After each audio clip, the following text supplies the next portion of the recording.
cartoons from present and the past. Every week will be an animated bash. What a cartoon! What a cartoon!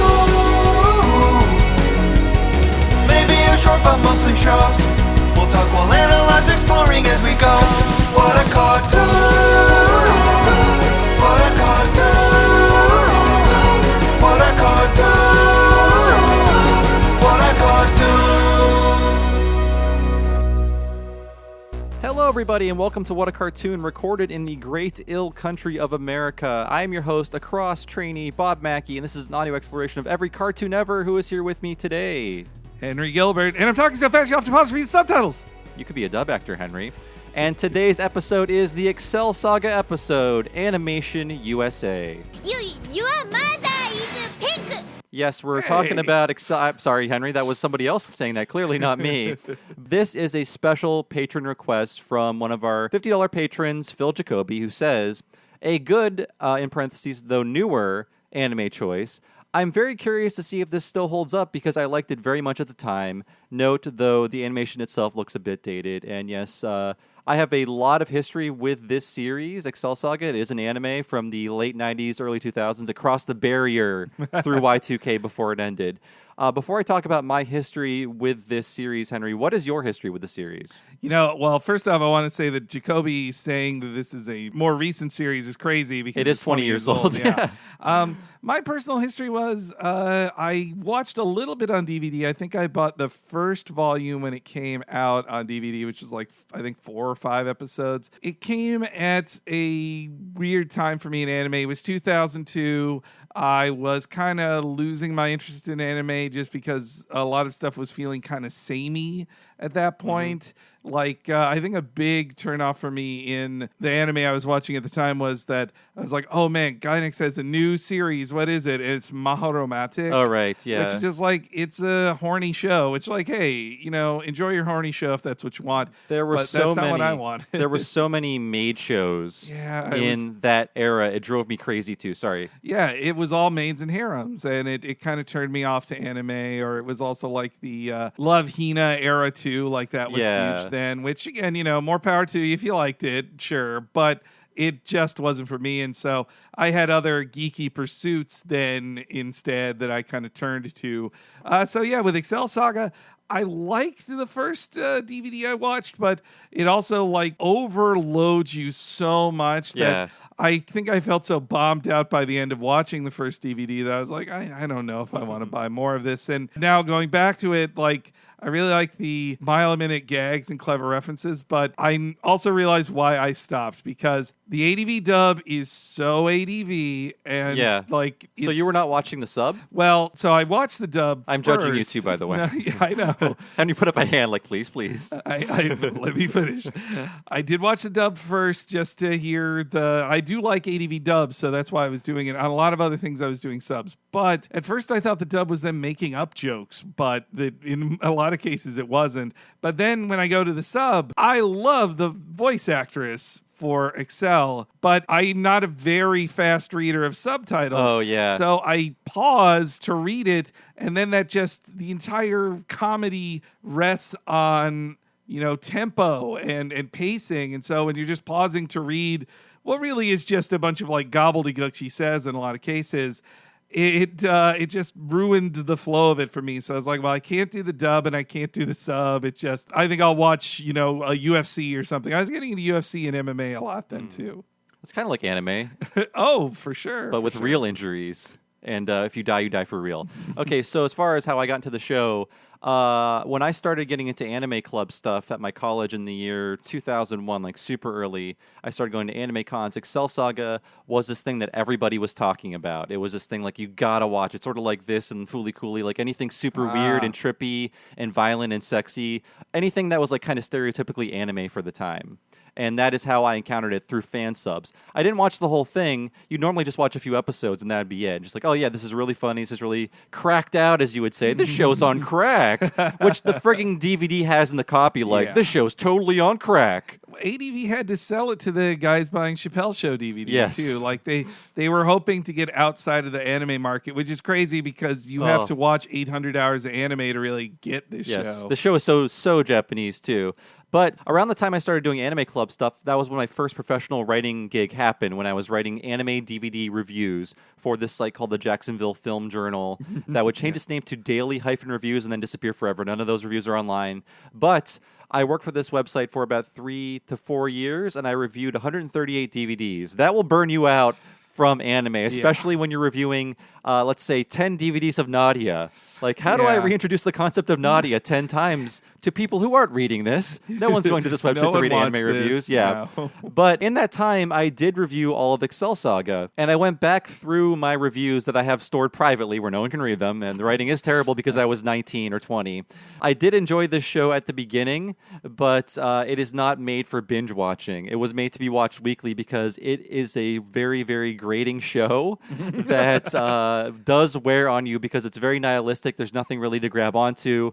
It's trying a million different things, and it is just very, very draining if you keep watching all of it in a row. So I think maybe Excel Saga, by the time that DVD series wrapped up in 2003, when the DVD release happened, that's kind of when I stopped reviewing anime DVDs. It's like, I can't do this anymore. I can't watch 4 episodes of this in a row anymore and then talk about it again to, no readership. Yeah, no, it hurt my brain at a certain point. I think when I got mine first Netflix account for sending away things, that was when I gave Excel Saga one more try and got like the final disc or like the complete collection or whatever. I liked it more, but and I could appreciate the extras more too. I was slightly more informed, but it still was just like, God, this is just too much.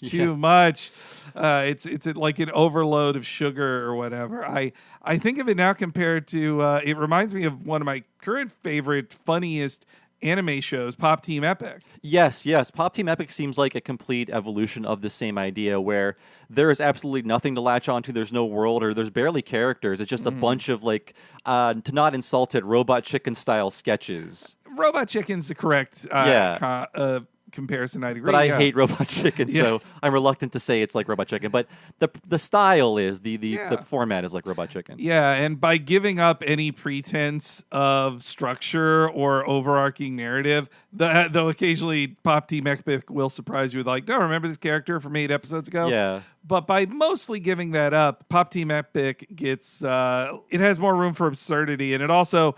Again, its energy is not smashing you a mile a minute. And every episode is technically only half the running length, and then they just play it again with different voice acting. I do think Excel Saga would be better as like an 11-minute cartoon. But I do want to say, like I said earlier in this podcast, it was really big for the small bubble of anime fans during like the anime on DVD bubble when everything was being released. And it was just, oh my God, people are finally releasing anime and we can forget about fan subs. It's all happening right now. Currently... And for the past 8 years, it's been available for free legally through Funimation's YouTube channel. So I went to the YouTube channel.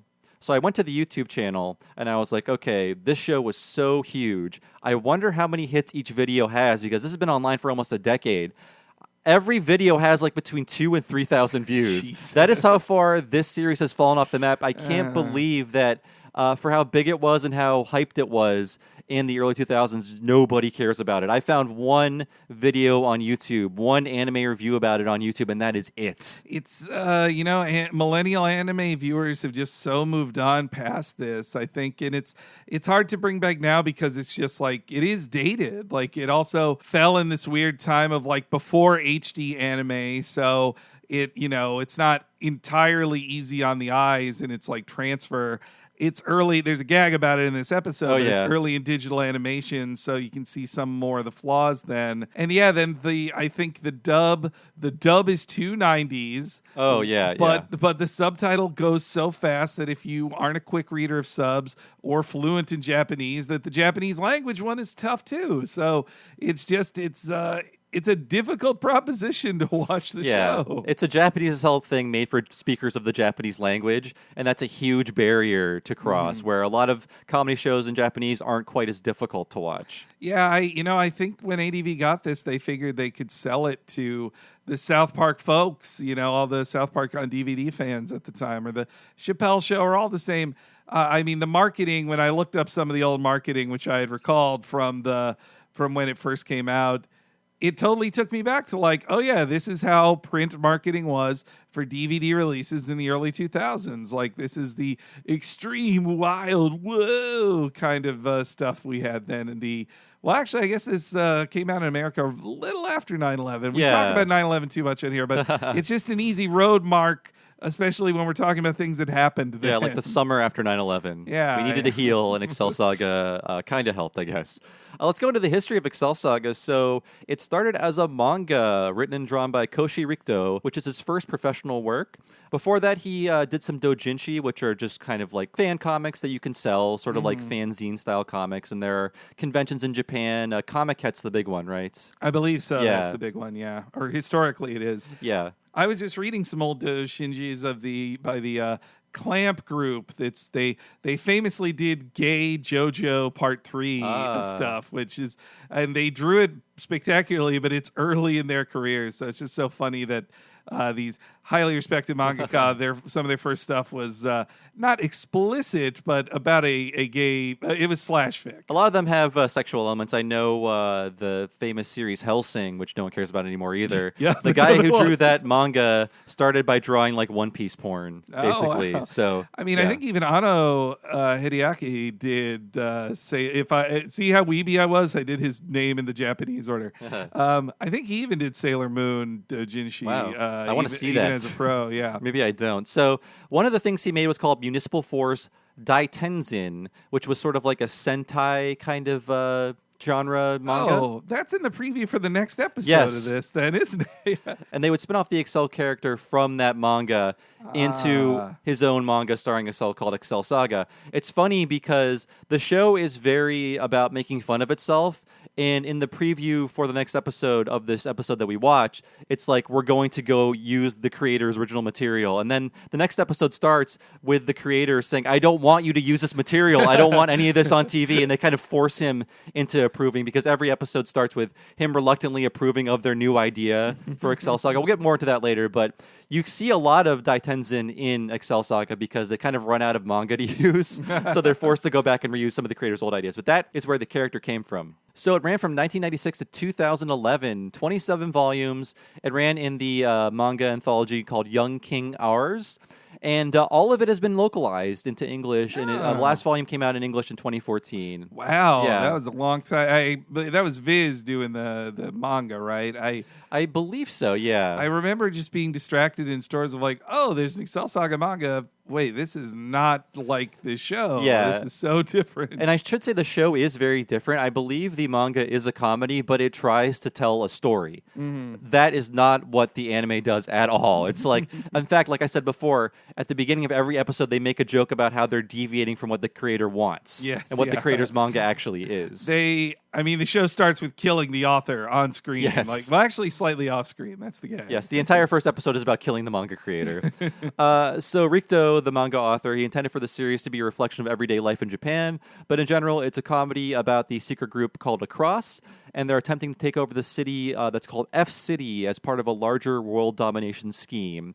And of course, there is a secret government agency that's trying to fight against them in this series as well. I mean, that's that backdrop is lost in almost every episode. Yeah. But yeah, the Across, Il Palazzo, they're an interesting bunch. So I want to go more into Rikto. He'd been working consistently since Excel Saga wrapped in 2011, but only one of his other manga series has come over to English, to my knowledge, and that is called Pandora in the Crimson Shell, Ghost Urn. A Ghost in the Shell spin-off series with a story by Masamune Shiro. And if you know anything about Masamune Shiro's recent work from the past 20 years, it's creepy as fuck, and you don't want to read it. But he does the art for it. It's all about little girls, and you can figure out what happens there. But Shiro, I don't know what happened to him, but it's Shiro's so good at drawing sexy adult women. Why just stick with that, dude? Like, please. There's a great article. I think it's on this website called Kid Fenris, KIDFENRIS. talking about how all he does now is draw greasy banana boobs. Yeah, I love that. I was thinking that same description when you grease- said greasy banana boobs is a perfect. Everyone is just wet and sticky, and there are horse people. It's weird. I don't know what's going on with Shiro. You know, he's living the life he wants to. Like, I just hope he's not hurting anyone. And just, draw those banana boobs all you want, buddy. But apparently, this anime came out. It was localized, and that's all on Funimation's website for free. Sorry, that's all on YouTube for free. Oh. So if you want to watch Ghost Earn, I don't know. I was kind of flipping through. It looks kind of boring. I don't know why you want to do it, but it's all free. Lots of things are free, though. So Many on the internet now, so many things are free. You can watch dozens of full anime series for free on YouTube right now. yes, you don't try very hard. So let's get into the anime history. So the anime ran for 25 episodes, which aired from October 7th, 1999 to March 30th, 2000. A 26th episode was produced just for home release as sort of we want to do all the crazy, scatological, sexy, bloody stuff we want to do that we can't do on TV. Finally, Hayat can bleed as much as she's supposed to. Yes, Yeah. but eventually that was aired on TV. But that was made as sort of like what you have now. You have the special Blu-ray Hot Springs episodes or whatever, or you get the fixed episodes on Blu-ray where it's like, oh, we fixed all the problems that were in the TV airings. So yeah, Or the nipples are back, or those things. Yeah, that was another thing that turned me off to anime purchasing at this time too, was Wolf's Rain. That was the big one for me. That they had they held back 4 episodes, I think, from broadcast just to sell them, and I was like, this sucks. This is wrong. But that's the business model they've been doing since for the last 20 years. It's about squeezing as much dough out of you can out of your shrinking otaku audience. Boy, Wolf's Rain was such a letdown. I want to know if I'd have more patience for it today, but I was like, the Cowboy Bebop people gave me this. It's such an amazing production, but it just kind of as in, craft wise and just skill displayed by Bones in their first series proper, but there's not a real engine driving it enough. It just really meanders. You compare it to MHA like that, My Hero Academia. That's Boku? no, I know. no. It says it in English. This is not to you, Bob. It's to people. Anybody who calls it any English speaker who calls it Boku no Academia, it says in English above that, My Hero Academia. That's an okay title to use too, guys. Anyway, that one is an adaptation, so the story is still driving it, but the craft and skill, it's some of the best weekly animated stuff, which is also probably why it comes out once every 2 years on a normal schedule instead of a bunch of shit animation to make sure it never misses a week. So like I said before, this was a mega must-see in the anime fan sub days and in the early DVD days, just for how wacky and weird it is.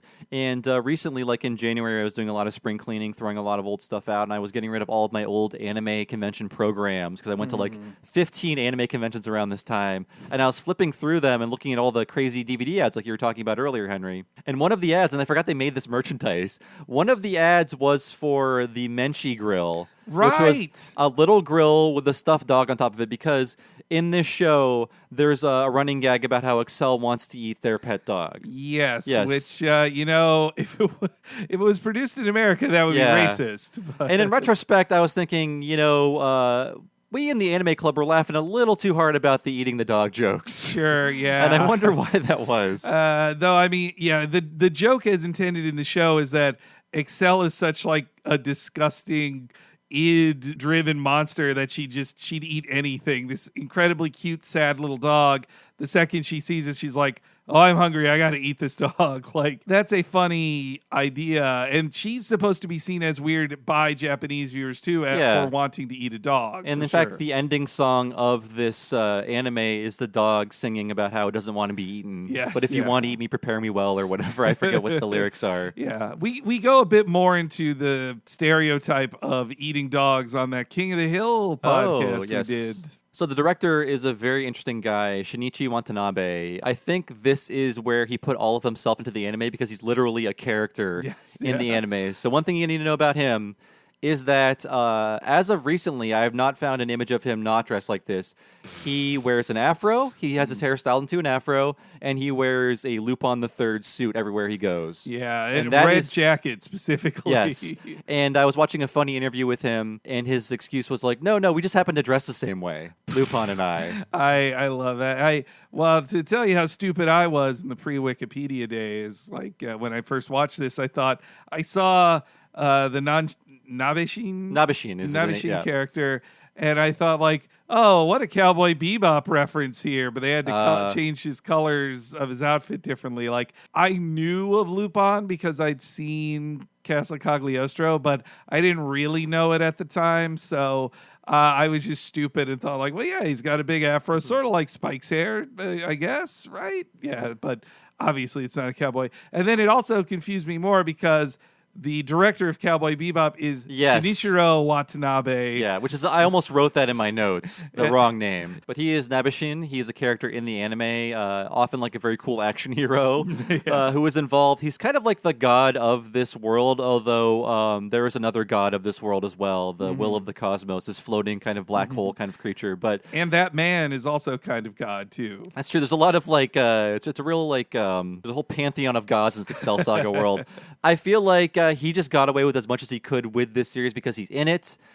He's a major character in the series. He appears in almost every episode. And really, with this show, he's using the manga as a springboard for parody of different genres, different specific animes, and like social phenomenons. He doesn't care about the manga at all. And like I said before, if you just watch the cold opens to these episodes, everyone is just like the manga creator being tricked into giving his approval for a new idea of the anime. It's very funny. Yeah, and I think, at the time in Japan, even I think among the otaku there, they were always talking about like, well, this show changed this from the manga, or we know that the creator of X manga is not happy with the changes to this. Like it was well known enough at the time that you could make jokes about the friction caused by adaptation, and to then take it to such an extreme in this. But I think too that comes almost from practicality. Like you said, there's not enough manga to really produce a full 26 episode order. Yeah, I mean, they make jokes about how we're running out of manga. We need new ideas. We're going to use your old material. This show is very much about making fun of itself and how it is a very aimless show. So his style, he still works to this day, by the way. His style, I would compare it to another director named Akitaro Daichi, who has done stuff like Elf Princess Rain, or Rane, I don't know how you say that, Kodocha, and Jubei-chan, which is like super hyper fast pacing of characters who talk really fast, like very wacky off the wall drawings, super exaggerated, often shrill, and just very, very energetic. Like, I feel like he does a less successful version of that, but it's of the same 90s hyper anime style. Yeah, stylistically too, it reminds me of Urusei Yatsura, especially the anime version of it, because they not as hardly as often as Excel Saga, but they would break the fourth wall and be like, hey, you're not supposed to be in this till next episode, or just for one shot have like a xenomorph just in the background and then they disappear again. And actually the cute space aliens in this aren't too different from the fish space aliens that pop up all the time you're right in about that. UI. So the Poochus from this. Yes. The only unfortunate thing about this show is that when it tries to tell a story, it's often very boring and tedious. Like, there are some characters who aren't as interesting. Like, it's sort of like an ensemble show, almost like Animaniacs, where I love the Pedro segments, where there is a recurring bit with this character named Pedro. He's an immigrant worker in Japan. In the first episode, Excel accidentally kills him. And then we find out more about his life in every episode, where he's a ghost. He comes back to visit his wife, who he left behind, and his wife is having an affair with this man who she fathered his child. And eventually he stops becoming a ghost to get revenge on this man. It's like, and it's just a story of just the multiple tragedies that befall him. That stuff is really funny. There's less funny stuff, like there are these three slackers that are sort of Excel and Hayat's next door neighbors. Yeah. And it is the more down to earth, like comedy about like slackers in Japan, just like aimless slackers.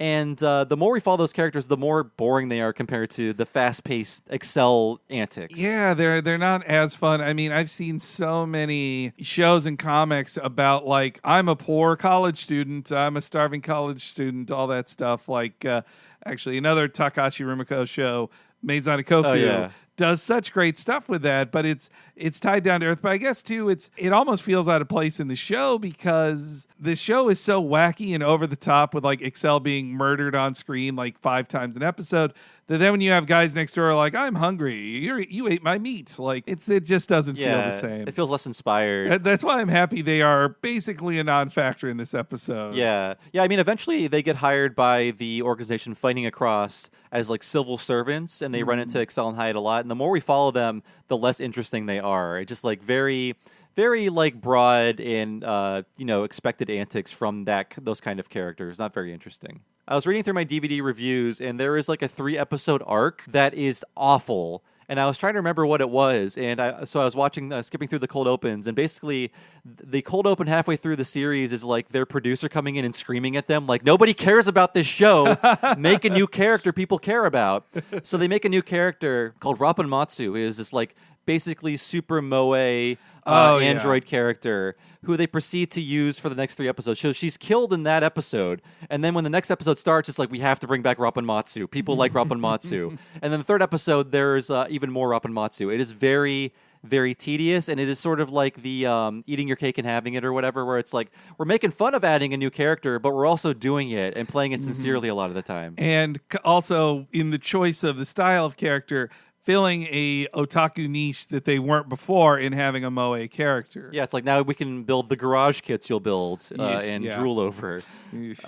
But so Nabishin also directed the spin-off of Excel Saga, which is referenced in this episode, Puni Puni Poemi, which is like this but with no rules. The one thing it doubles down on is perviness. It's a lot of like nudity, I did see that, a lot of sex, like not like, explicit sex, but nudity, sex, blood, violence.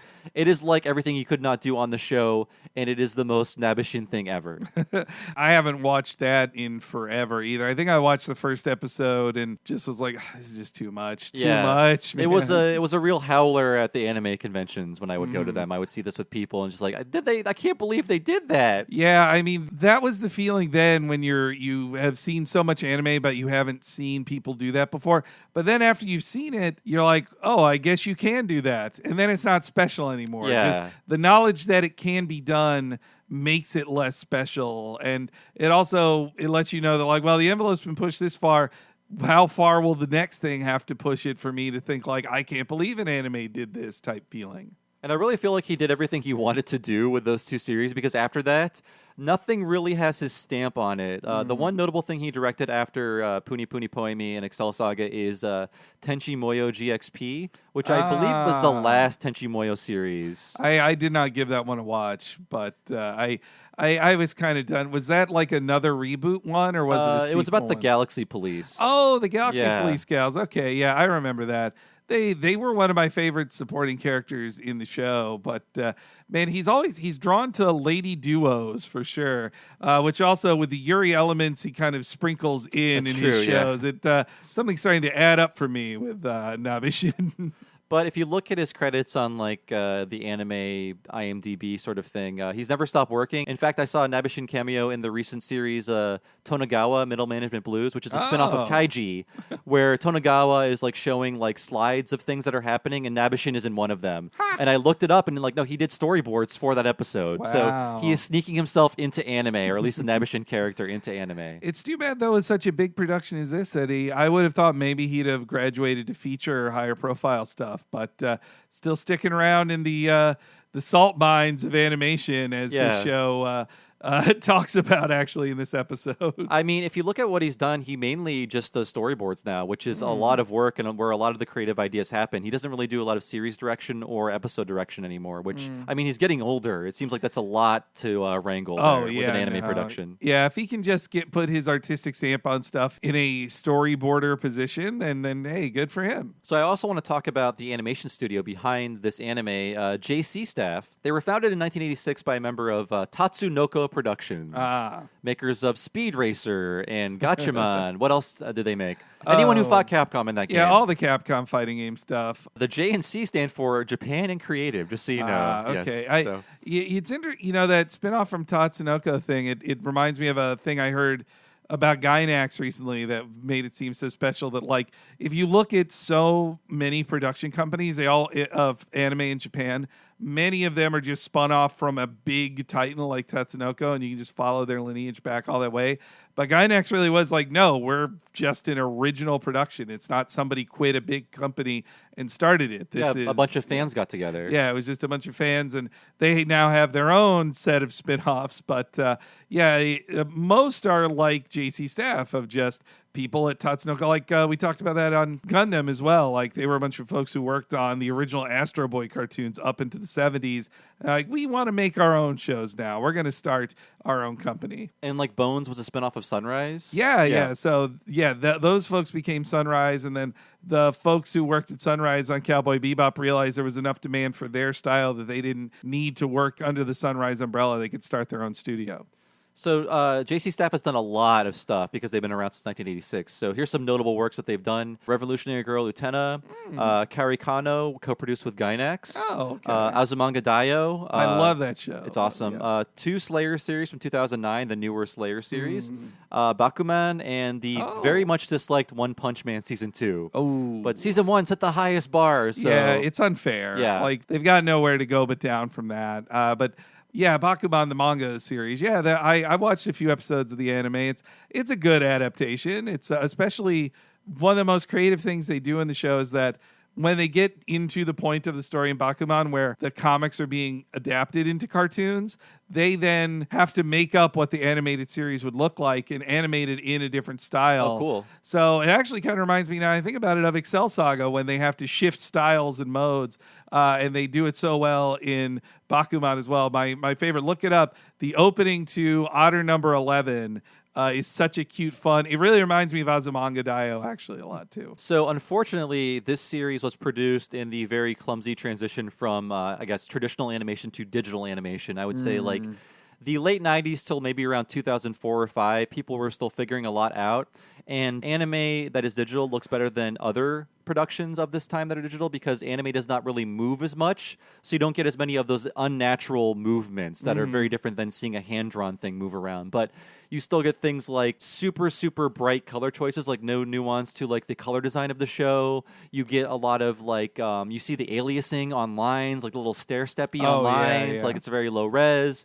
You do get like unnaturally smooth scrolling and backgrounds and stuff like that. Like they were still figuring a lot out, and so much of this is just very hard to watch now. It's a little glaring on the eyes, almost like on Talking Simpsons when we did the Radioactive Man episode that was their digital experiment. It just feels off. You're like, this is too bright. There's a little bleed that you can notice. The colors are off. The lines are weird. Yeah. It's weird that we did Fooly Cooly about a year ago.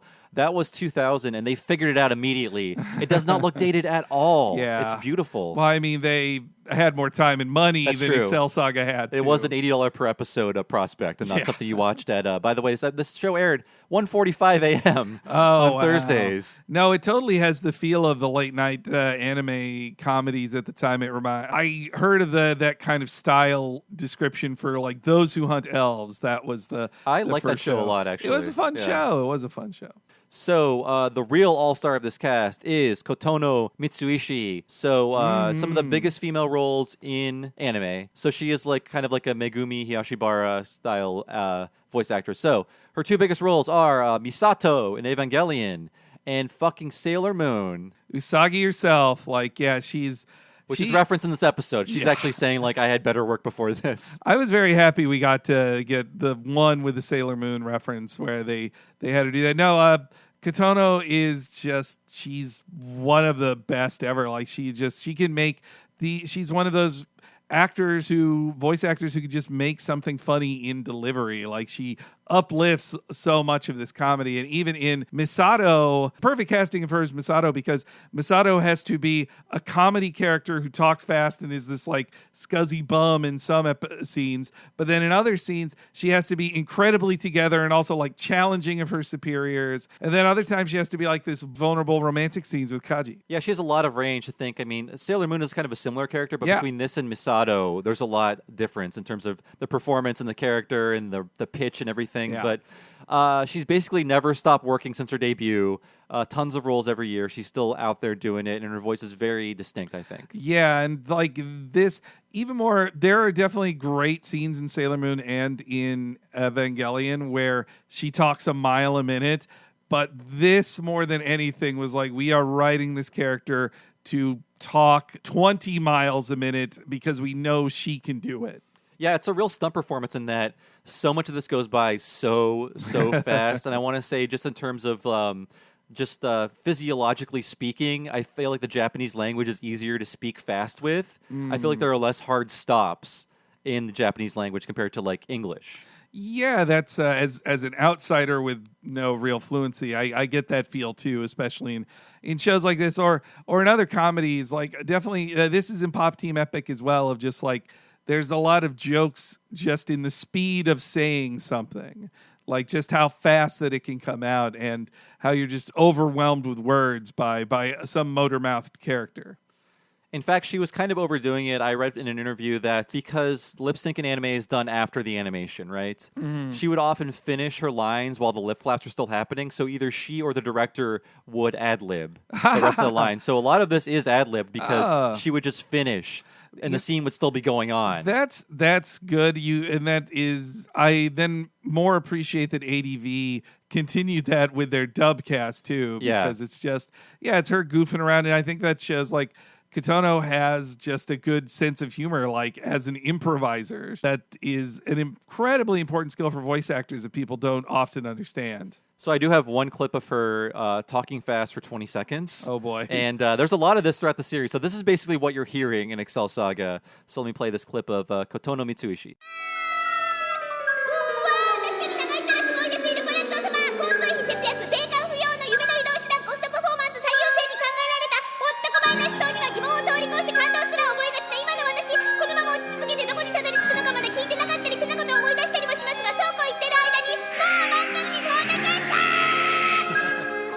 うわー、not sped up mechanically or digitally. That is just her. You can hear like the tiny little breath, she goes, and then she keeps going. Oh my god.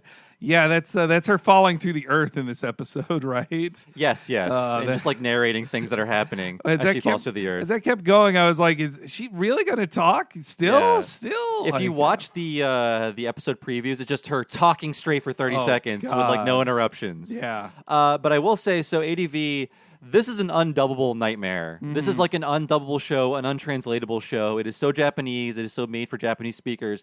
And they tried really hard, and I'll give them that. I don't like the dub actress because in order to get to that Excel range, she's got to like screech, like literally screech and fry her vocal cords. In fact, they had to switch voice actors because the first voice actor had to stop doing the role because she injured herself and could not take enough time off to recover, because they still had to keep making the DVD. So Jessica Calvello probably took a year off her life. Unfortunately, I dislike entirely this performance, and she's living up to a different style of acting that cannot be translated. So I feel really bad for making fun of her or insulting this performance, but it can't work. Well, she deserves like $1 billion just for how hard she worked on this. All this non-union work where she's injuring herself. No, and that's so wrong to me. Your voice is your life there. If you blow out your voice in the job, then they owe her a year's pay because of that. And obviously she wasn't going to get that from ADV. I highly doubt. But that's really gross to me. That's grosser to me now than when I was 20 years ago. But yeah, I think it's a thankless job and one she can't possibly match. And just because it's in construction, it's all for the voice actors too. There's multiple jokes in the show about voice actors that it has to be a specific voice actor for it in the original production. And so the dub has to navigate so much of that. Like they have to cast people to be the same voice actor for a joke later. And same with I'm glad I watched this one subbed because this one has jokes that are all about the English language and speaking English. And characters peppering their speech with English, too. Yeah. I didn't watch the dub. I don't know how they did it. But I did pull a clip of Calvello at the first Excel trying her damnedest to do this performance. And it is not fun to listen to, but I did want to play one clip of it, her speaking very fast, just to show you how she's trying. She's trying to do this impossible performance. Now wait a minute! You're not just going to leave me here and go, are you? I don't think it's too much to ask to be saved at the same time as long as you're saving someone else! Well, you look kind of heavy to me. Heavy? Okay, my butt's a little bit, but I'm not that heavy! If you don't come back and rescue me, I'll make your life miserable! I'll die and come back as a ghost and play that stupid board game at the foot of your bed every night! And I'll only say stuff like that! Oh, all right! Thanks a bunch, dude! It's just like it's too crispy. Just like she's got to get her voice up a little more to do the Just to get that high-pitched fast. talking, but it Yeah. makes it like gives this like vocal fry to it. That is, I'm not one of those weird vocal fry guys, by the way. But that just means that you hate women and how they talk. Yeah. But I just it's hard to listen to. Like Mitsuishi does not have to do that with her voice to speak that fast. Yeah, I mean, it's a 1 in a million gig that she's got there. It'd be impossible for pretty much anybody to recreate that. I think even on a union voice acting job, you need like the Micro Machines guy or somebody that kind of skilled to talk that fast, and to then have to talk that fast while also being screechy. It does grate a little bit, and it also makes it hard to follow the dialogue sometimes too. It's just all very distracting, and I think for me at least, it's where you really feel the pains of the localization, like all in your face. Of like, I'm watching something, it just doesn't feel natural at all. So she is the all-star voice actor in this show. I didn't find anyone else super notable, but I will mention one person because a friend of the show, Nina Matsumoto, is listening, and she's a big 90s voice actor fan. So Takahito Koyasu, who plays Il Palazzo, their leader, he was also Rezo on Slayer, so there you have it. And a lot of other like kind of smooth-talking guys. He's good at that. Yeah. He is, good old lovely Il Palazzo. I will do anything for him. So like I said before, this show is best viewed in small doses because it has no, I mean, there's a purpose to it, but it's not trying to tell a story. The way the format works is Il Palazzo, their leader, says, here's your new mission, and that mission is usually a setup for them to parody a genre or a specific kind of anime or talk about some kind of social situation in Japan. That's basically all the show is, and then at the end of the show, it's decided whether they passed or failed, and usually they fail. In most cases, yeah. That's, it's just so episodic. I think it really is just a tune-in every now and then kind of thing. And in today's binge-worthy culture, it just doesn't fit at all. So I have one surprise. So What? back in the my game localization days when I worked at Atlas about 10 years ago, I worked alongside a guy named Richard Kim who did a lot of localization for anime. And in our discussions with each other, we talked about, DVDs and stuff, and he actually did some work on Excel Saga's localization. Whoa. Now, what he did was a ton of work. It wasn't working on the show itself. It was working on the pop-up video notes that every DVD had. Yeah. Oh, my God. That really takes me back. I wish like YouTube annotations were still a thing because they should reinstitute those because he worked so hard. He explained like how it almost killed him. So before this episode's recording, I asked him to write a little something about his experience on working on the DVDs. Wow. This was back when DVDs had features, when there were DVDs, when you would spend $30 on 4 episodes, you would want everything to be presented well and so much other stuff to watch too. Well, and you'd be pissed off if you knew Japan got cool extras and they didn't bring them over here. If all you got was a creditless OP and ED, like that's a bummer. You're like, no, I paid because you did pay $30 for it. You want a little something more. So Richard says, so I'm going to start this by saying that I actually remember very little of the series itself for reasons that I will go into shortly. I was one of the primary researchers, and I'm not sure if that's even the right term, for the pop-ups in the US DVD release of Excel Saga. I got the gig because the then heads of ADV Films heard me explain the first episode in excruciating detail to some friends at Anime Expo in July of 2000, so they recognized him as a true fan of this. After the contract was dealt with, I got a box with 26 VHS tapes delivered to my workplace, and after a full day's work, dragged that box back to my apartment. We hadn't discussed the format for the document I was going to build since I was, as far as I knew at the time, the only one working on this part of the localization, so I made a quick spreadsheet, popped the first tape in, and got to work. The process for me worked like this. Watch an episode without pausing to refresh my memory on what happened, taking notes when I caught stuff. Then I rewound the tape and watched again, pausing the video every single time I caught a visual reference, like anime parodies and such, dialogue-based references, or a random background joke like legs sticking out of bushes. After finishing a first pass, I would check my reference library and online to make sure I was correct. Then I would watch the episode again, pausing and rewinding numerous times to try to be sure I caught everything, and I didn't. It took 3, 4, all of us to get them, and sometimes I think we missed some somehow. And then again, because I inevitably saw more stuff, especially in the earlier episodes. And Richard wraps up with, overall, I watched each episode of Excel Saga at least 7 times in the span of 2 weeks. I really hope people like those pop-ups. Oh, man. That is a brain fry. Like, I can't believe that he did that much work. Probably not for a great pay, I would imagine, either. And as we transition away from, physical media, I just hope, like, those special features in general are not lost because there were, like, jobs making special features, featurettes, and behind the scenes things, and these pop up things. Like people were employed to make these sort of supplementary materials, and now we're doing for free. Well, I'm so impressed with Richard's ability. Like in 2000, your resources online for this kind of research and background was nil. Well, I don't want to say nil, like it was starting to build up. It was better than, say, 5 years before that, but it wasn't great. Yeah. Yeah, and I mean, though I guess, maybe in Japanese some more stuff would show up in your resources, but that sounds hard. So we're going to take a quick break right now and come back with this week's episode of Excel Saga Animation USA.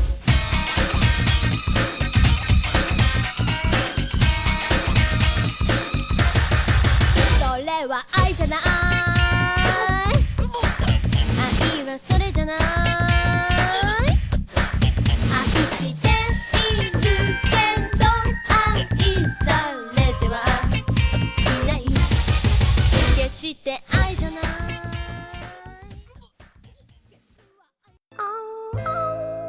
We interrupt this musical interlude to bring you a most exciting offer. Menchie toys, straight from the hit series Excel Saga. These delectable plush pooches are stuffed with fiber and come in both 5 and 10-inch sizes. Woohoo! What a grand idea! So don't walk, run to your local purveyor of ADV toys and ask them for that doggy in the window and tell them Lord Il Palazzo sent you.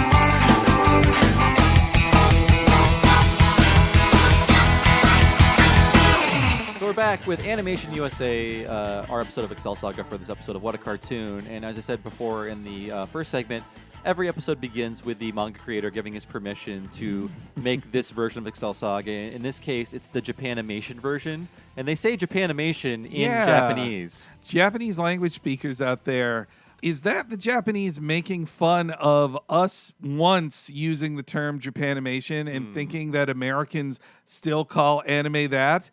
Or is that is that an acceptable term over there? Like I was so confused by the use of Japanimation in this. If I'd seen the dub and they said Japanimation, I would think it is a joke on how that used to be the term in America. But it's in the sub. Like all the characters say Japanimation. I feel like they're making fun of us because I've never heard any other person say Japanimation in Japanese before outside of this. Yeah, so I guess it's just a joke about what a stupid word that is. But you feel like Japan would love that. They love portmanteaus, And then, so he gives his permission. He's forced to act out a scene. I love that they're just like, no, say that suck, line. Say I suck. And it's not actually the manga artist doing his own voice, unfortunately. I wouldn't think so. Yeah, but I mean, the director does his own voice. I assumed it was him, but I checked and it's not. I mean, mangakas are famously very shy people. Yeah. So I like his just very creepy caricature of himself in this series. In the first episode, he's singing a song about how they're the scum of the earth and deserve to die. That's great. So then we have the OP, the opening song of Excel Saga, which is interesting and fits with the wacky atmosphere of the show itself. It's like an idol performance, but one of the idols keeps coughing. That's Hyatt, because the joke with Hyatt is that like she is such the demure anime waifu that she's bleeding a lot and constantly passing out and almost dead. Like she is that demure and passive. So the soft-spoken, like, oh, really? Oh, senpai. Like, It's like the ultimate version of Ray from Ava or whatever. And I love that they take it so far that they go to the trouble of doing accurate lip sync for parts of the song. But then interrupting it with accurate coughing movements too. So some of like the most overdone animation in it is from gross coughing up blood when you're supposed to be singing this cute song.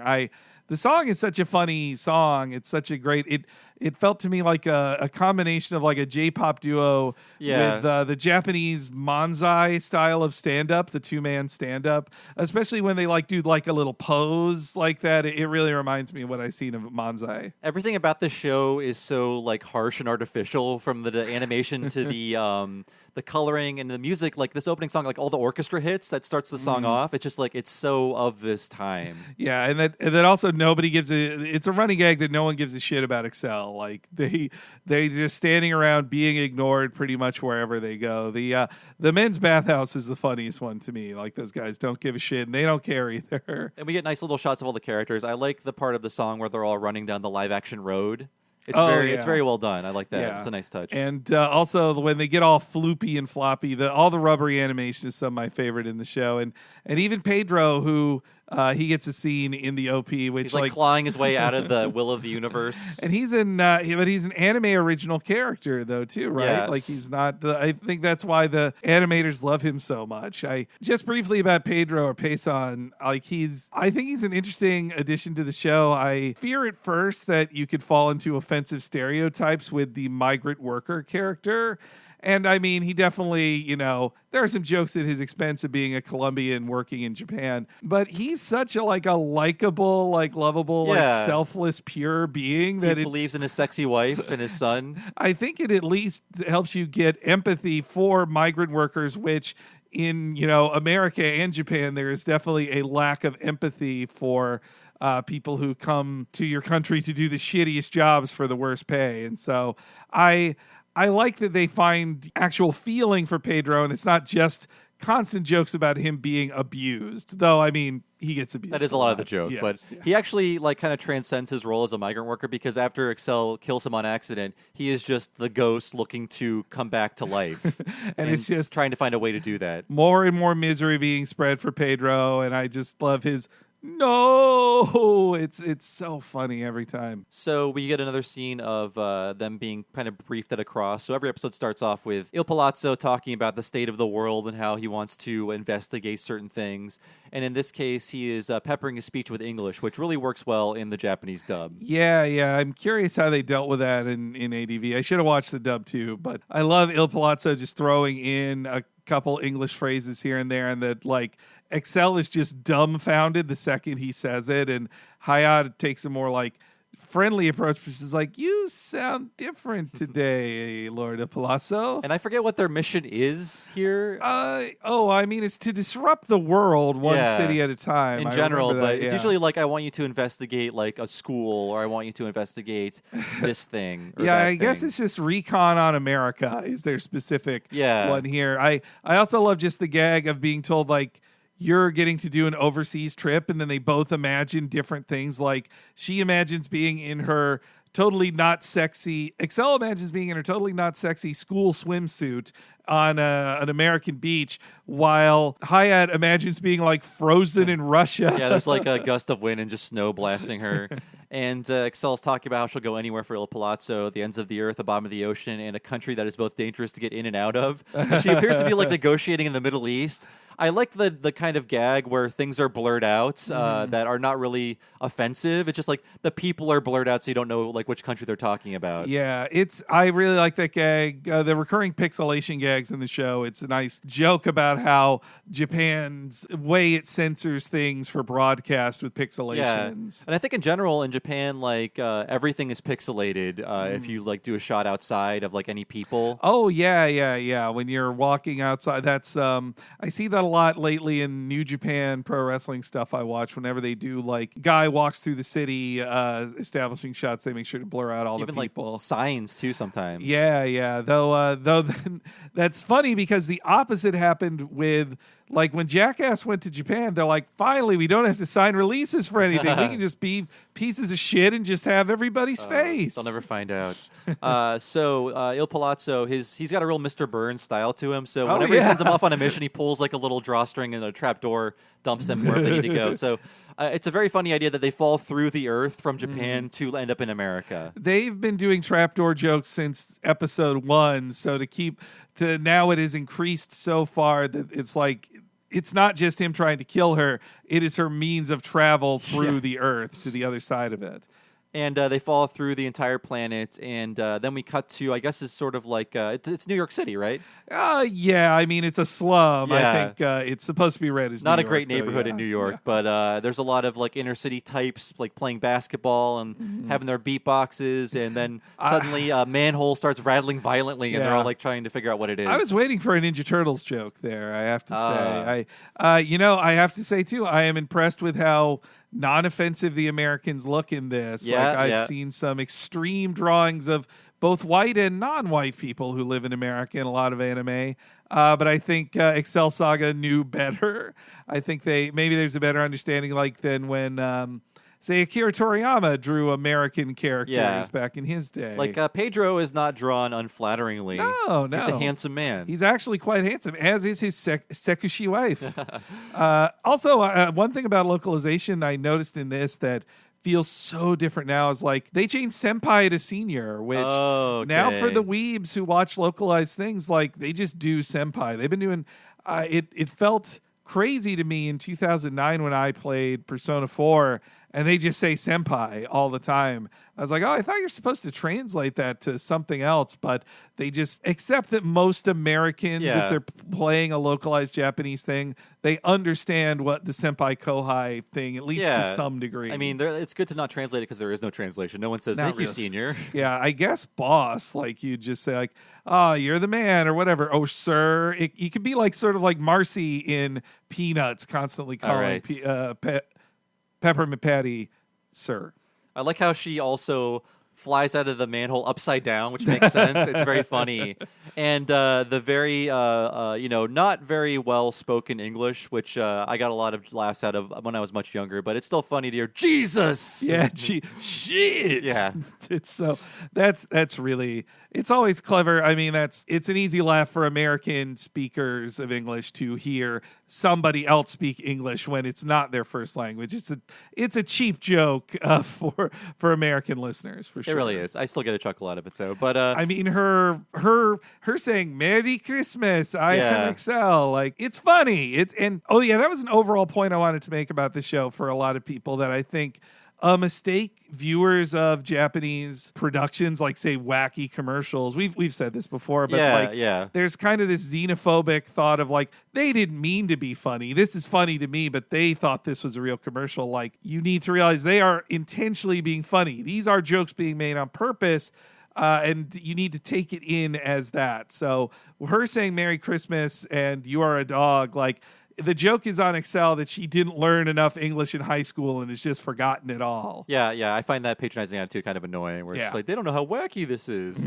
I do love her excitement. So she notices she's in the perfect slum town, so it must be America. And they zoom in on the flag, which is also pixelated. That was great. And I just love her, America! and the flags in her eyes, so funny. Yeah. And she says, I guess they didn't know they were going to America. So she says, time to check out the situation of America, the great ill country. This is pre 9/11. The Twin Towers are there when her hands are in the air. You see the Statue of Liberty, Empire State Building, and Twin Towers. But this DVD would have come out in early 2003, so that in America. So that's even crazier to me. So they're immediately, this feels like a real like Adventures in Babysitting look at like the scary city. They're immediately surrounded by all the surprised and angry inner city people, and that's when we get Excel saying, Merry Christmas, you are a dog. And they have chains in their hands, and they're just going to beat these two women to death in the street, which rather extreme view of America there. But I had a cousin who they lived in Japan and, did one of the teach English in Japan things, and she got to a pretty high level of fluency there. And she talked about how like some of her clients who they hired her to teach them English, like they were afraid of coming to America for visits like this for this reason. Like it looks so scary, the dangerous streets of America, and I think that's how it can come off sometimes to Japanese people. I recently took a Japanese person in my hometown, and it was a little scary at times. Yeah, well, yes. It's scary in the way they are perhaps right to be scared, but it's also like, from an American viewpoint, to say the inner city is scary comes with so much racial baggage to it. That, I think people of non-white races would be more welcome in an inner city, you know? You would think, yeah, I would assume so. So after the language barrier, I do love how Hayat is like, I don't think this is the right thing to say or whatever. She's like, oh no, I got it. And Yeah. she says, your mother is a pig. But she says, like, I'll say with so much emotion that it'll just come through. Whatever I say, Yeah. they'll know I'm friendly.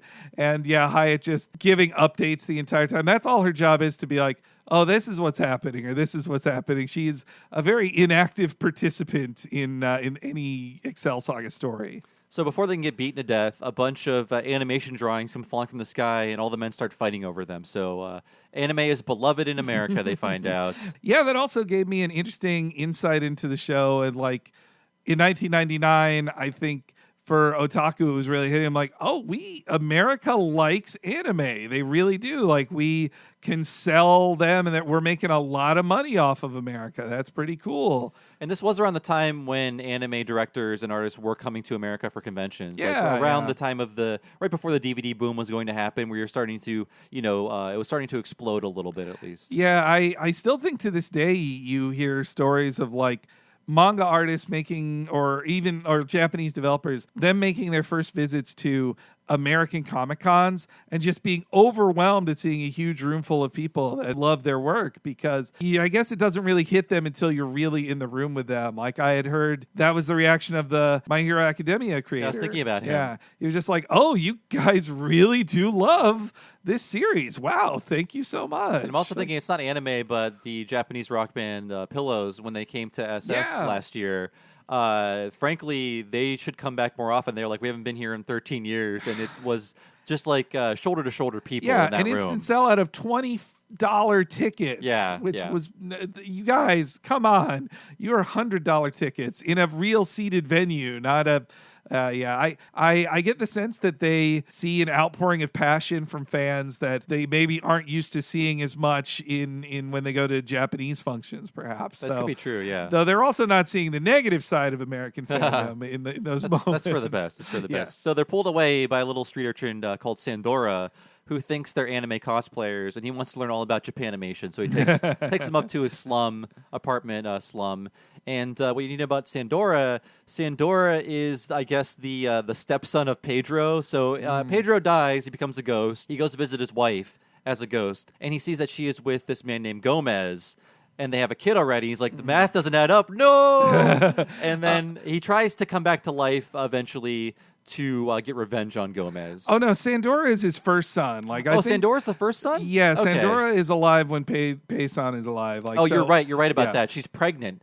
That's right, because she's like, I'm feeling sick, and he's like, oh, really? Wow. Yeah, so that he is the biological son of Pedro, and Okay, Sandora is Pedro's son. yes, yeah, You're right about that. Yeah.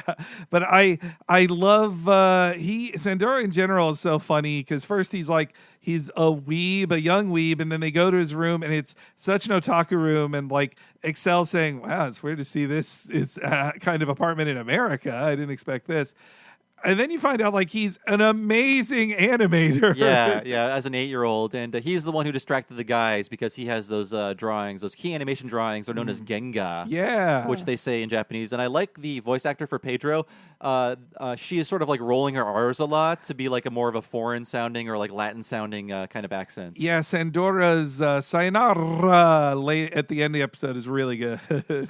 I do like his like kind of just funny backstory that doesn't make any sense, but it's just like a little tragedy in his life. He wanted to be a pro soccer player, but they said kids can't join. So like he's not aware of the reality of like, okay, first Sandora, you got to practice and grow up, and then you go to college, and then you join that team, then you get hired or whatever. He's like, no, I went to the team. They said they don't hire kids, so, now I have to be an animator to make my mom happy. Well, and he thinks he's going to get rich from it too, which that is such a great gag. And she's like, I'll be a famous animator, which like in Japan, there's maybe 2 famous animators ever. You don't get to be famous by doing animation. You definitely don't get rich off of it either. I like how they Hayat's just like, he doesn't have all the information when he's like, oh, there's so much animation happening in Japan right now that animators must be valued and paid very well, and celebrities. There's so much work that they can't even rest. It's like, yeah, that's bad. I wonder if I doubt it was up to 100 episodes a week at that point, but animation production was definitely at fever pitch in 99. It feels like now also is at a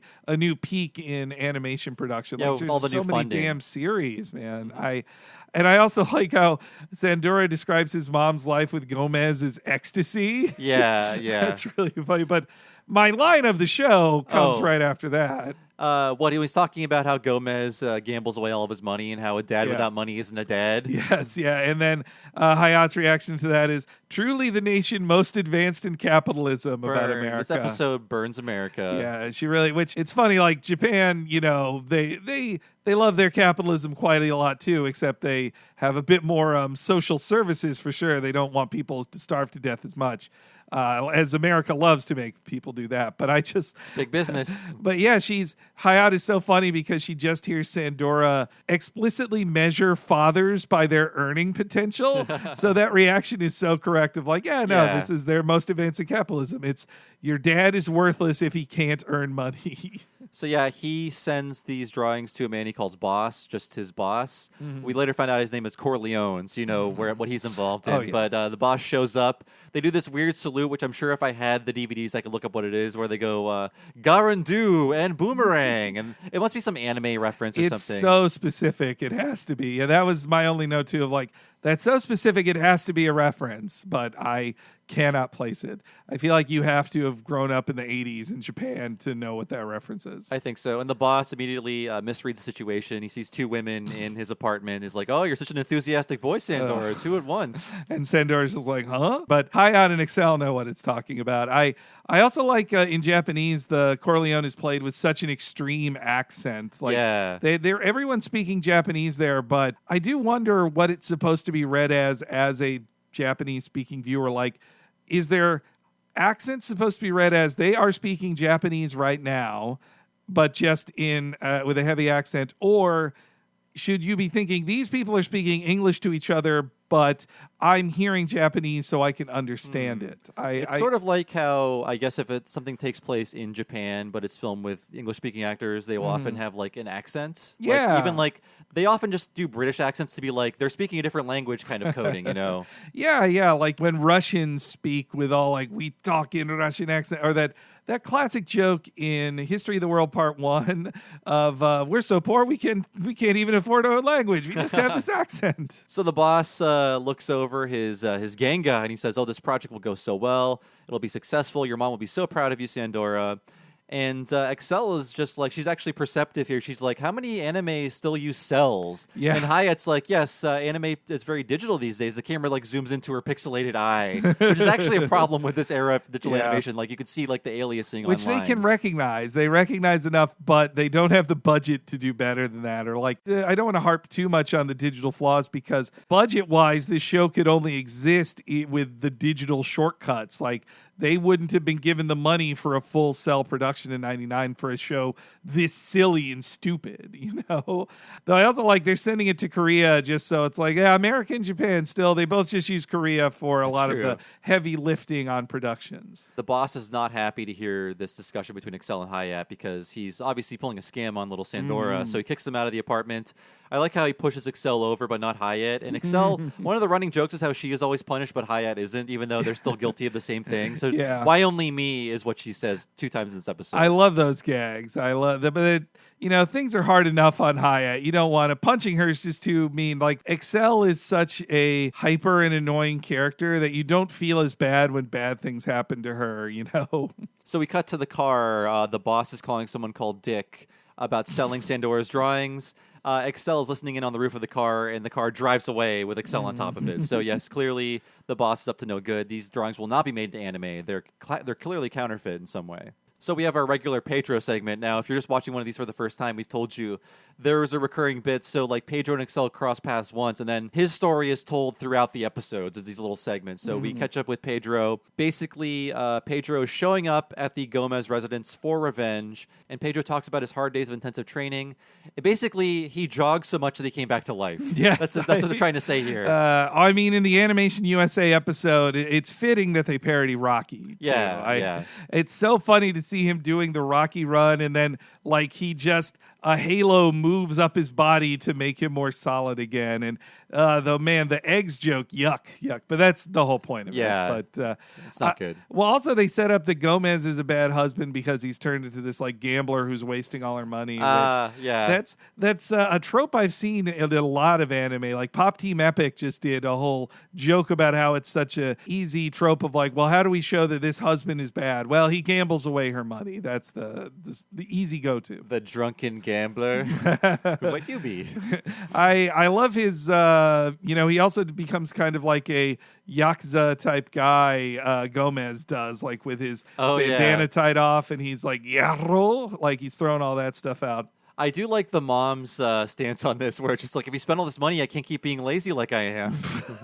It makes her very unsympathetic. Yes, yeah. I mean, that's a lot of the jokes, too. I do like, for once, Pedro looks cool when he arrives in the doorway, and just like you get the triple pan up on his dramatic arrival to save his sexy wife.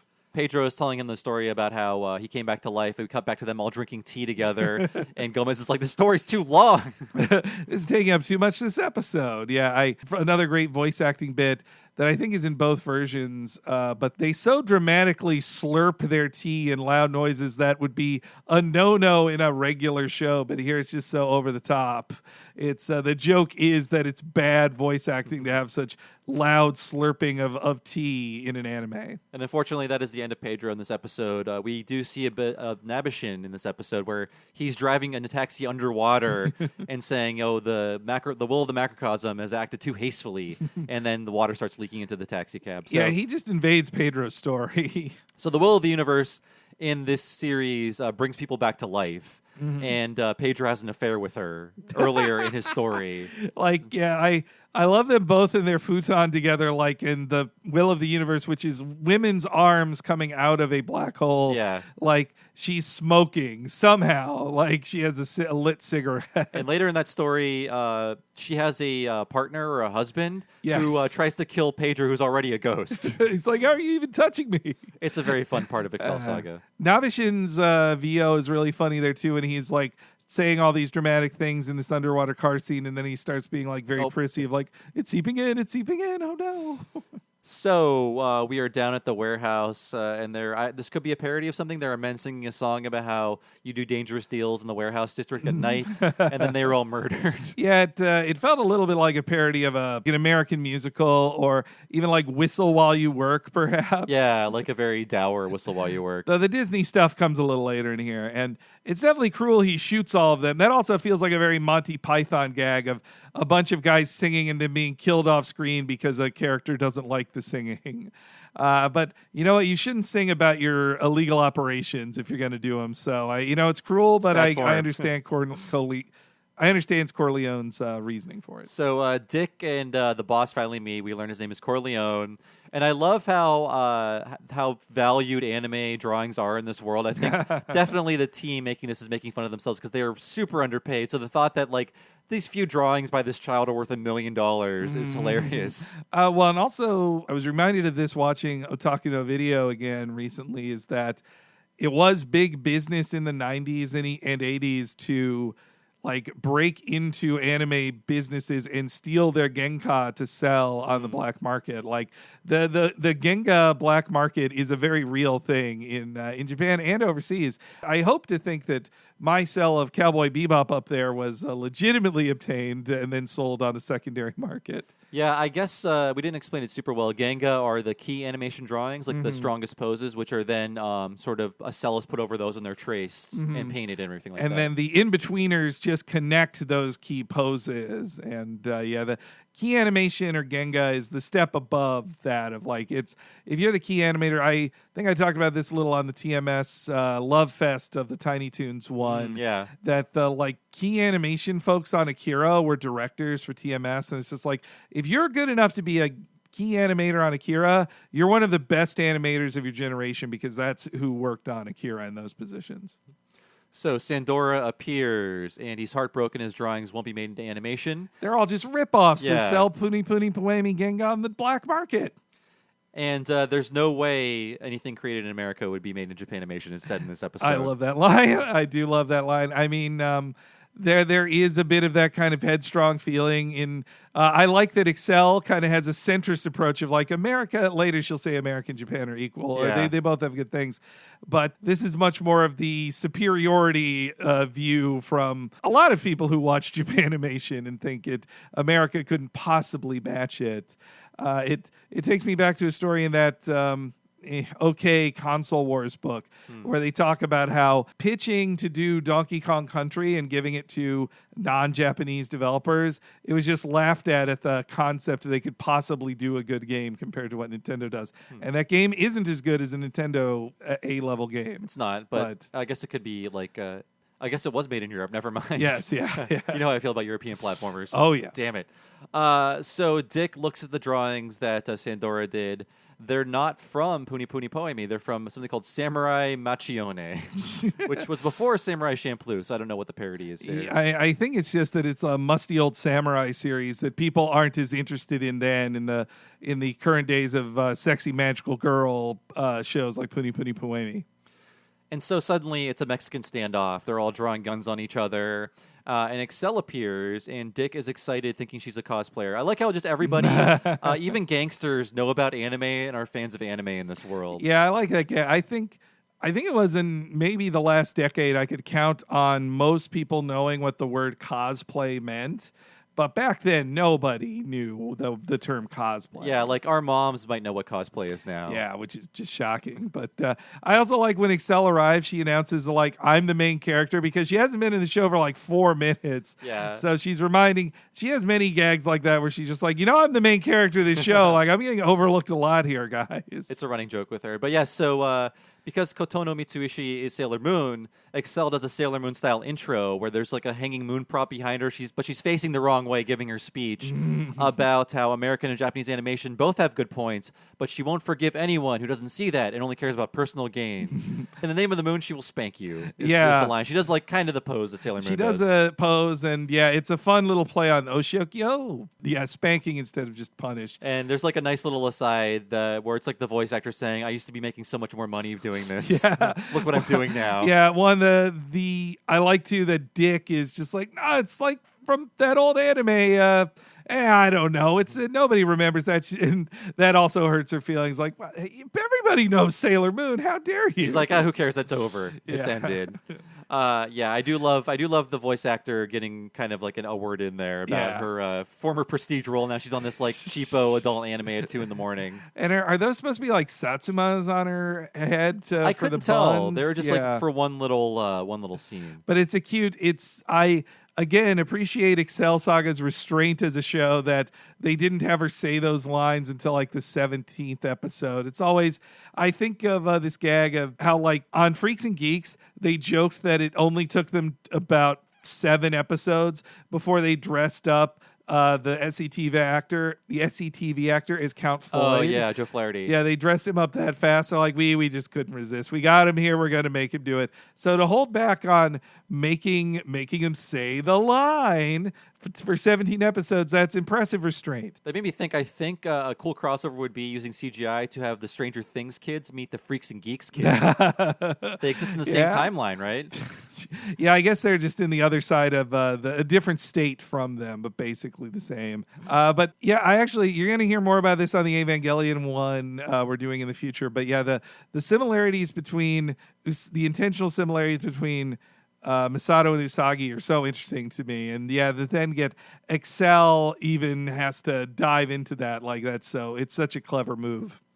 So Excel goes through all of the common sense points of Japanimation. So common sense number 1 is the bullets never hit the heroine, so they all open fire on her. None of the bullets hit her. Yep. Common sense point number 2 is that meaningless explosions take care of the small fry in one fell swoop. So she throws a little bomb, they all go flying. Yeah, that's flying off into nowhere. But it's time for Sailor Moon to take care of the putties of her universe. It's just you do away with it fast because if you're going to spend time on an action shot, you're not going to waste it on some nobodies. You're going to save it for the actual fight with the villain. We did our Sailor Moon episode about 6 months ago, and it's a really fun show to watch, but ultimately it boils down into just them doing one attack. Like, let's play the very nice animation of them doing the one attack, and it's over, but it's still fun. And number 3 is, she says, even defeating bad guys is full of humor, and she is basically like a Mickey Mouse-style character. and she smashes the gangster with a mallet. Yeah. Her American ones, the American one that made me laugh the most. Well, I did like her design as a Wonder Woman style hero. Their interpretation of American art with like bigger lips and bigger nose and all that stuff. Oh, I'm sorry. That was American animation. So the third rule of Japan animation was really extreme scenes are depending on acting skill. And Haya does something very disgusting off screen, like involving like blood or she barf can only or, spit out blood so much in on the televised version of the show. So then she switches to American animation, Henry, like you said before. She becomes like a Wonder Woman style character with like a pronounced nose and like more like dark lines drawn on her and muscles too, way more defined muscles on her. So the American rules are: so number one, the heroine's punch is absolutely lethal, which is true. Number two, there's no like spoken dialogue, but Hayat cuts a rope and a piano falls on like a car full of like Simpsons-looking gangsters. I love that. And that is such that was my favorite of all the rules because it felt straight out of TMNT of like, well, you can't just punch it. If you can't punch him, just have a thing fall on somebody. That's easy. And then they get flattened in a very cartoony way, too. They go, ugh, still alive. Oh, yes, yeah. And then the third one is Excel smashing a bad guy with a mallet. I love the Mickey Mouse design of her. It's God. very cool. I love, we just had this in Tiny Toons, but I love Japanese animation techniques being applied to rubbery Disney style, like just her rubbery limbs, and also that the backgrounds get like worse, or not worse, but like, I mean, color. They have more of a hand colored look to them, and also with less detail on them. Yeah, too. They did as much as they could with their budget to make a different animation style. But she says Viva Animation, and we see a shot of Hyatt and Sleeping Beauty's coffin surrounded by animals in Excel. It's like a very quick shot, but they draw like so much in that little scene. It pans up to Sleeping Beauty's castle and the fireworks are going off. Yeah, just like your Disneyland. I love that shot. Like that. There's two shots in here that are two of my favorites in this whole like very fast thing. One of her saying number 2, while she's standing on like a bunch of rainbows. That's such a cool shot. And yeah, the Viva Animation, and then this camera panning up. Such a cool shot. Like that is the message of our podcast as well. Yes. Just like Excel. But I love that Excel is about uniting the world in animation. She's not judging. She works in both mediums. She's not judging American animation choices as worse than the Japanese ones. So Sandora, his love for anime is revived, but he decides ultimately he will be a soccer player. You'll make more money that way. He wants to go back to the countryside to live with his mom. And Excel and Hayat jump back down the manhole. And that is when all of the mafia members easily slip out of their ropes and murder Sandora just in shoot cold him blood. to death. Yeah. Like just it's such a cruel, dark joke, but I love it that Excel and Hyatt just abandon him before the police arrive. Just like, well, you got this, little boy. Whoop, and then he's immediately shot to death. Like, it's such a dark ending. Fortunately, he'll get revived by the will of the universe, too. Yeah, so. yeah. He comes back through the power of afros. Yeah. And so they go back to Excel. But hey, at least as he's being shot, there's a good-looking Genga over the screen. Yeah, yeah. And he does get his own, like, no, like Petro's no. Ah, yes, yeah. So they go back to across headquarters. Il Palazzo, as usual, is just kind of bored and forgetting about what he even set them out to do in the first place. He's reading an English conversation book. He says, I am coquettish. I love that one. I would have liked more the cuts to Il Palazzo doing boring stuff. Like, the classic one from the first episode is playing guitar. Those things always get a chuckle out of me. Just the heavily costumed big bad of the show doing blasé things, always funny. I don't know if the manga author was intentionally doing this, but when you look at the designs for the anime, they feel like a parody of 90s animation designs where it's like they're so overcomplicated, where everyone has shoulder pads and headbands and capes and boots and belts. Like, everybody is so overly dressed and overly drawn, and especially Il Palazzo with his big baggy pants and his giant cape and just the crazy shoulder pads he has that are like wings on a plane. Yeah, like 7 feet wide his shoulder pads are, So he asked if they were able to grasp the situation overseas, and Excel goes on one of her very long rants, and I like her like just nonsense, like the American dream is a dream beyond a dream. It's like very Jerry Blank.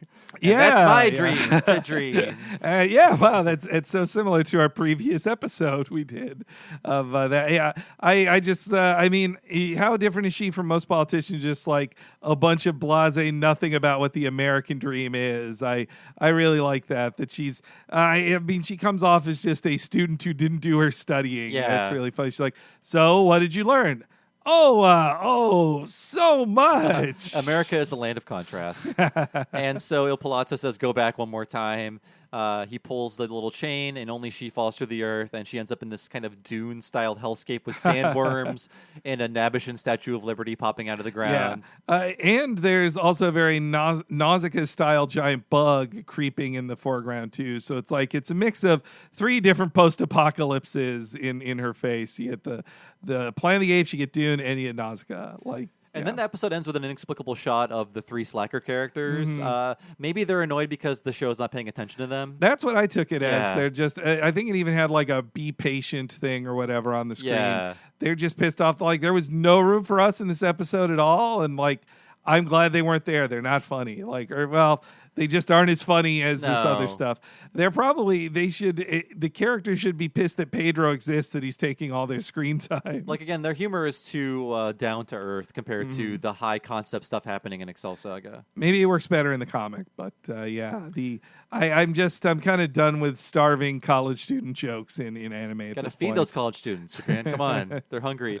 And then, of course, we have the ending, which is the Menchie song, and that is the end of Animation USA Excel Saga. Yeah, I really love the ending song. I think it's even in the dub. It's one they kept in Japanese. I think because you kind of can't. You'd have to re-record the song to do it otherwise. It's a clever idea because it's Menchie bark howling, and there's like a woman reading the lyrics, like translating for you in the corner. It's very clever. Yeah, and Menchie is just so sad and desperate. It's a classic quiet, slow ending theme to take you out of the episode. And then, man, I forgot, like, after you think you've heard everything enough, like just so fast and your nerves are frayed from all this fast dialogue, then she talks at her most fast in the preview for the next episode. I was also just kind of skipping through the episodes to listen to the previews because she does fun stuff like singing in one of them. And like she does, I think a lot of the times with those preview announcements or preview voiceovers, they get a chance to fuck around a lot, the voice actors. I've seen that and I've heard it like in a lot of different previews. Yeah.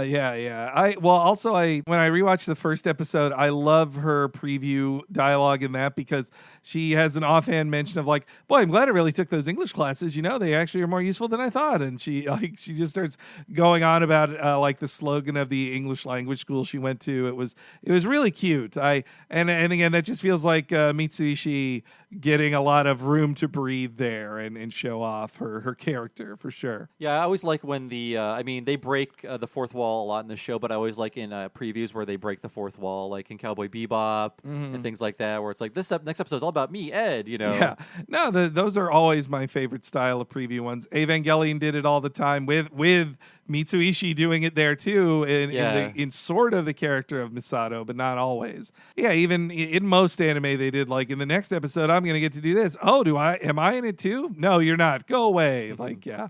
Always a good chuckle. So yeah, Excel Saga, again, forgotten by history, but if you were alive in the early 2000s, it was a very important show, a very wacky show, a very funny show, but a show that has been forgotten mostly by everybody. In fact, like Animation USA is, I think, the most popular episode. It's the one that people would show off a lot because of the America stuff, because of the parodies, but we're narcissistic Americans, so we like jokes about our country the most. It is true. But, I mean, on YouTube, it has like 4,000 hits. That's insane. It's crazy. I mean, ADV probably would have been fine with 4,000 DVD sales. Actually, that even seems low for a 2003 DVD sales. 4,000 is not a lot.